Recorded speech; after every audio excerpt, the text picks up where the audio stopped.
People are gonna say, how do you dance? You're disabled. I'm like, are you kidding me? Like, I have a whole hand and a head to work with here.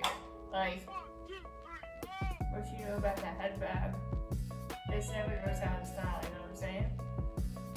Yeah, baby. There was the one finger. I'm like, you know? You got a lot of rhythm with this one finger. I'm telling you, you do. Gotta stay out of the time, get a little size. Hey guys, what's up? Today I'm gonna be doing a vlog because trying to get in the hang of this YouTube thing for the like 100th time. No big deal, it's fine. Yeah, so today I'm gonna be doing a vlog, assumptions people have about me. Because I have a disability, the assumptions people have about me are one, juicy as frick, and they are endless. There are so many assumptions people have about me in general, just about me as a person, but also because I'm disabled. So I hope this video is entertaining and super juicy. Can't wait to hop into these assumptions. Over the weekend, I kind of celebrated getting verified on Instagram. It was a huge milestone for me. I've been a content creator for 3 years now, and I feel like getting verified is just like that vindication, like all the hard work that I've been putting in has paid off, and it just feels so good. I'm like, I don't know how to act with this little blue check mark. Most favorite thing that I'm excited about being verified is that I could slide into celebrities' DMs and they might see it, like Justin Bieber. Like, you don't understand. I could die a happy human being if I had to meet Justin Bieber. I know it's so cliche, like, I don't care. I've had Bieber fever since, like, he came out with One Time. I'll always have it.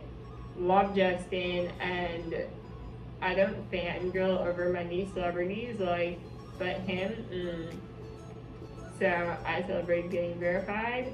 I'm gonna slide into Justin's DMs. Maybe he'll see it. Who knows? I hope he does. And verified just means that I could flirt with more, you know, people that have big followings, which is pretty exciting. Still don't know how to act with it. And let's jump into these juicy assumptions people have about me.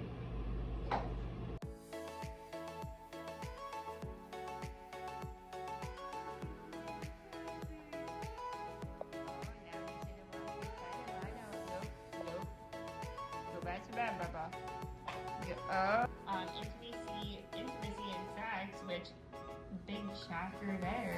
Yo, when people are disabled, the first thing everyone wants to know about is like sex and stuff, which, like, from a third party perspective, I completely understand. Like, sorry, I don't want to show you guys my ID. Here's my cup of coffee right here, and my anxiety pill that I'm gonna take later. But yeah, people are just so curious about those topics, which I understand. So we're gonna sip. Not looking for a relationship right now. This assumption is correct. I'm not looking for a relationship right now. I'm just like really weird with relationships. I'm very independent, and I feel like comfort in my independence and not like having to do all like the relationship type of things. Like, the thought of meeting someone's parents makes me want to puke in my mouth a little bit. Like, I don't know. I'm just like, I'm very comfortable, which is probably a bad thing. I'm probably gonna be alone forever and end up like knitting when I'm 80 with like 5 dogs, and I'm gonna like have a chihuahua farm, and like that's just gonna be my thing. Yeah, I'm not interested in a relationship at all. I don't know, it's just having that commitment to another person just like turns me off. I don't know why. I probably have some issues and I need to unpack with it, but yes, this assumption is correct. The next assumption is that I'm a virgin.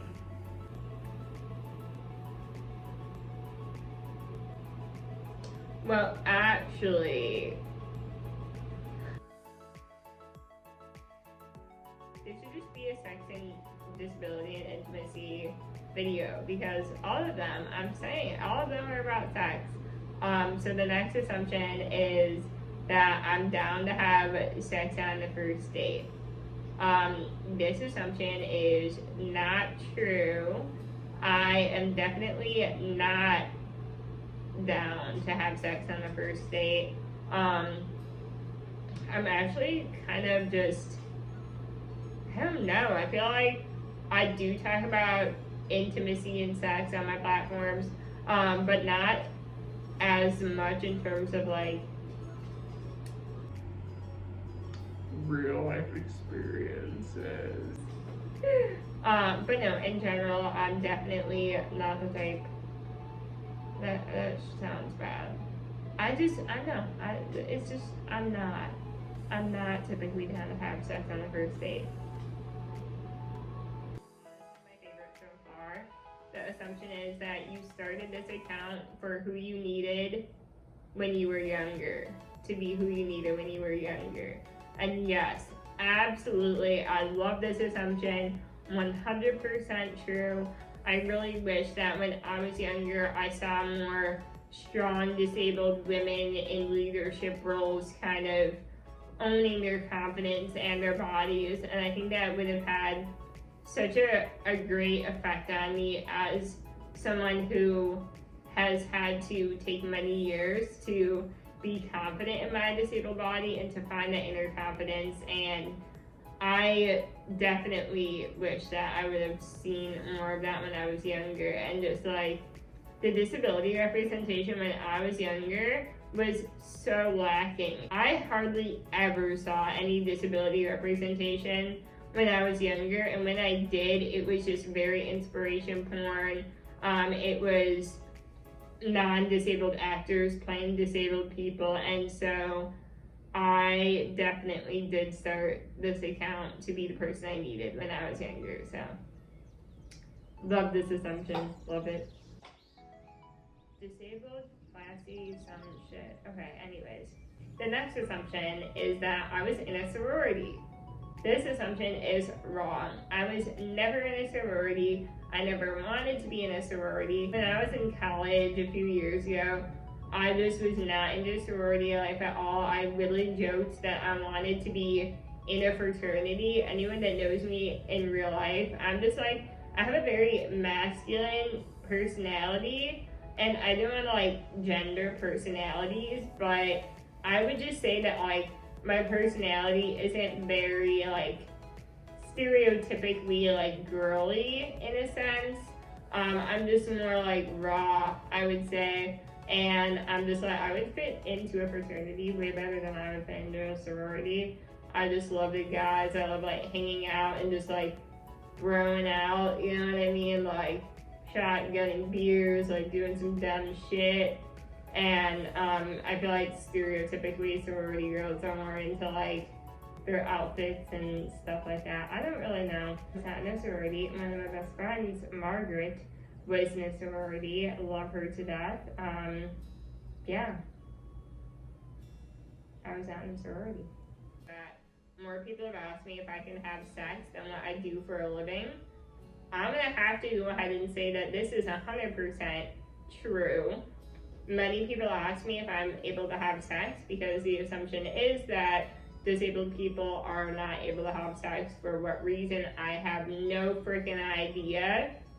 Do they think there's a gnome down there because wheelchair equals gnome? But JJ, I don't really know. I've never understood it.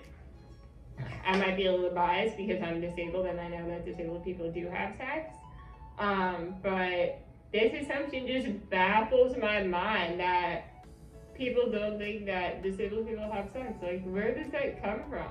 That's rhetorical because I know the answer is that there isn't any representation of disability and sex in the media. And when is the last time that you've seen disability and sex represented in a movie?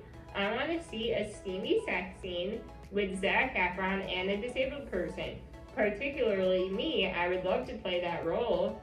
for a completely non-biased purpose of disability inclusion, I would get zero personal gratification out of playing a disabled role with Zac Efron where sex is involved. It's for inclusion. It's not for my personal gratification.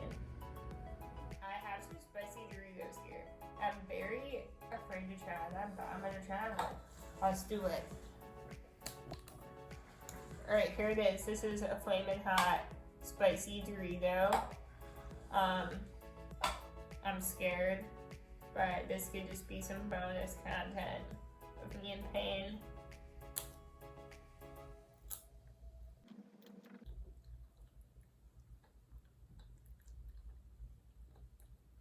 Oh, I'll just kick it in.